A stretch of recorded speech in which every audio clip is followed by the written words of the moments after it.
หัวหลายรักจึงมันพี่น้องหลายสันจึงดีเชื่อว่าคำสุภาษิตตัวนี้เนาะน้องๆนักเรียนทุกคนเคยได้ยินและเคยได้ฟังฉะนั้นเนาะมามื้อนี้แม่นเฮาจะมาวิเคราะห์พิจารณาไปนำกันหัวหลายรักจึงมันสำหรับหัวเนาะหมายถึงไม้เนาะไม้รักที่ว่าเฮาจะเอามาเฮ็ดรักหัวรักสวนหัวหลายรักจึงมันเนาะก็คือหัวที่ว่าหรือว่าการที่เขาจะเฮ็ดหัวออมสวนให้นาออมตัวเป็ดตัวไก่ออมตัวหมูหรือว่าออมคอกงัวที่เขาจะเฮ็ดออมนะมันต้องมีหลายรักเพราะว่ารักเดียวบ่สามารถที่ว่าจะเป็นหัวได้เนาะต้องมีหลายรักแล้วไม้ที่เราจะเอามาเฮ็ดรักหัวนั่นก็ต้องเป็นไม้ที่ว่ามันแข็งทนทานมันจึงแบบอยู่ได้โดนหั่นน่ะดีแท้ต้องเป็น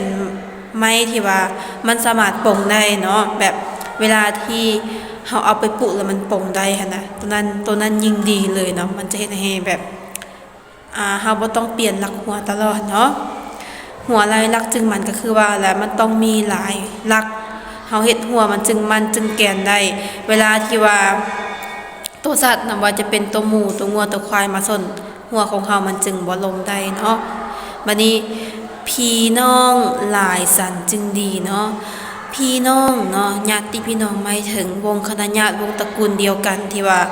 มีหลายๆคนอยู่ในวงตระกูลเดียวกันมีหลายครอบครัวเนาะคือบางตระกูลนี่มีฮอด10 20ครอบครัวไปเนาะซึ่งว่าในการที่ว่ามีพี่น้องหลายคนเนี่ยมันก็ดีหลายอย่างเนาะเพราะว่าถ้าเฮามีพี่น้องหลายคนน่ะนะเวลาที่เฮาอยู่นำกันอยู่ใกล้กันเวลาที่เกิดปัญหาหยังกันเฮาก็สามารถช่วยเหลือซึ่งกันและกันได้เนาะคือเนาะเจ้าช่วยค่อยช่วยเจ้าอยู่หั่นเนาะค่อยได้ปลาค่อยก็เอาปลามาให้เจ้ากินเจ้าได้ซีนเจ้าก็มาแบ่งให้ค่อยกินอันนี้คือว่าพี่น้องเนาะเวลาที่ว่าผู้ใดผู้หนึ่งมีปัญหาทางนี้ก็ช่วยเวลาทางนี้มีปัญหาผู้นั้นก็ช่วยไปการที่ว่าเป็นพี่น้องกันเนี่ยจะต้องได้รู้จักช่วยเหลือซึ่งกันและกันแต่ว่าถ้าว่าเฮามีพี่น้องหลายกันก็ย่าได้แต่ว่าถ้าเฮาแบบบ่ฮักกันบ่มีความสามัคคีกันบ่ช่วยเหลือซึ่งกันและกันอันนี้ก็แบบอันนั้นเติมเนาะแต่ว่าทั้งนี้ทั้งนั้นเนาะการที่ว่ามีพี่น้องหลายคนนี่ก็เป็นสิ่งที่มันดีเนาะเวลาที่แบบเฮาเฮ็ดเวียกงานเวียกงานใดก็ยาน่ะถ้าว่าเฮามีพี่น้องหลายคนมาช่วยกันหั่นบึดเดียวมันก็แล้วเนาะตัวอย่างว่าถ้าเฮาเฮ็ดเจ้าเฮ็ดควันเฮ็ดดองซะเนาะมีหลายๆคนเนาะพี่น้องทั้งพ่อพี่น้องทั้งแม่ลูกอายลูกเอื้อยลูกน้องน่ะมาร่วมแรงช่วยกันมื้อนึงมันก็แล้ว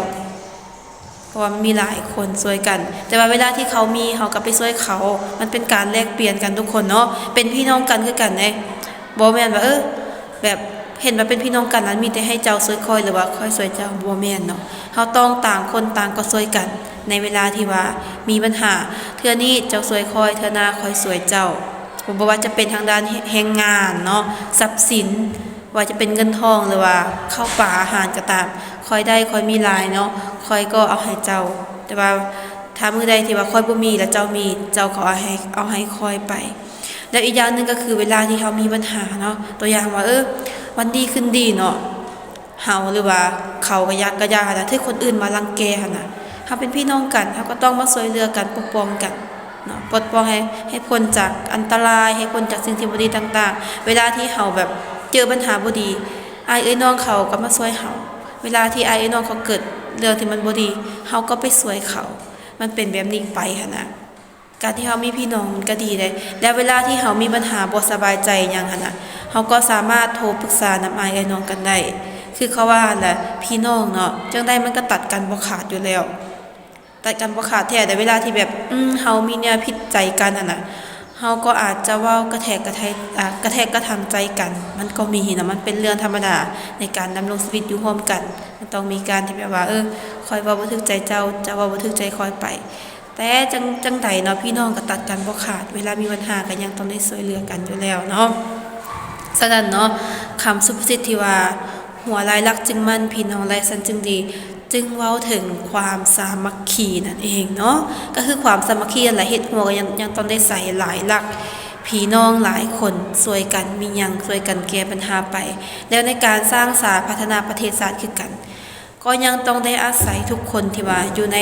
ศาสตร์หรือว่าอยู่ในประเทศนั้นอยู่ในสังคมที่มีความเจริญก้าวหน้ารุ่งเรืองก็ต้องอาศัยหลายครอบครัวอยู่ในสังคมนั้นช่วยกันพัฒนาสร้างสรรค์ไปอยู่ในครอบครัวคือกันถ้าว่าอยากให้เป็นครอบครัวดีมีวัฒนธรรมเป็นครอบครัวผาสุกเป็นครอบครัวที่มีความเจริญก้าวหน้า